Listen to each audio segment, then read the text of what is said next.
s'arrêter et accomplir la promesse, il peut y avoir un empêchement. Hein? C'est vraiment d'accord. Tu peux promettre à quelqu'un. Le lundi à 6h, je vais passer chez toi à la maison pour te laisser quelque chose.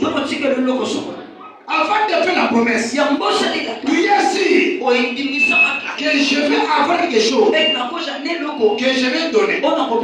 Mais l'état que tu avais fixé pour répondre à cette promesse est arrivé comme le facteur temps. Comme le facteur temps. Comme le temps n'est pas soumis à l'homme. L'état est soumis à Dieu.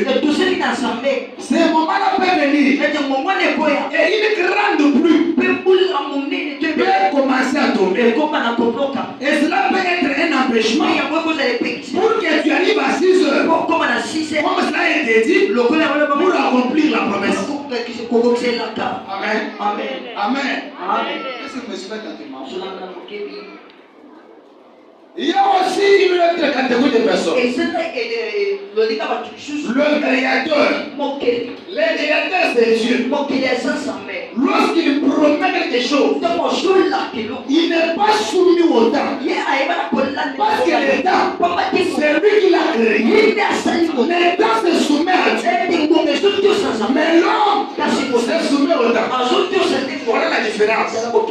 Amen. Amen. Voilà la différence. L'homme est soumis au temps. Mais le temps est soumis à Dieu. C'est-à-dire lorsque Dieu te promet quelque chose, il n'y aura jamais un empêchement. Pas même une pluie pour empêcher l'accomplissement de la promesse. Pourquoi? Parce que la pluie, elle est soumise à son créateur. Son créateur, c'est qui? C'est Dieu. Et raison pour laquelle la promesse de Dieu, elle finit par s'accomplir. Quel que soit le temps que cela peut prendre, il y aura toujours l'accomplissement. Amen. Amen. Entre la promesse et l'accomplissement, il y a toujours un temps. Je t'ai dit, lorsqu'on fait la promesse, c'est dans le présent. Mais l'accomplissement, c'est dans le futur. C'est qu'il y a un intervalle de temps entre ces deux périodes-là.